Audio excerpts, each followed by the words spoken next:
So, di ara guys, ang aking kinamatisang tulang isdang pampano.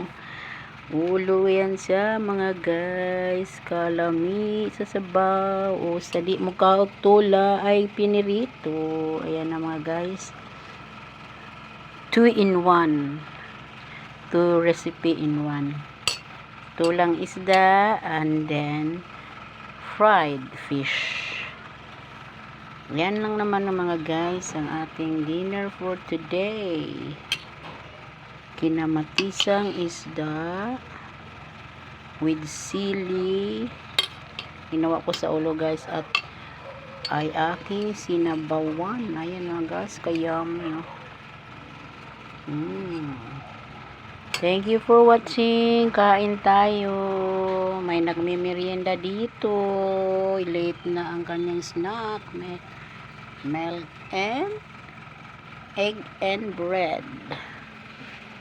Thank you guys for watching. See you again. Bye.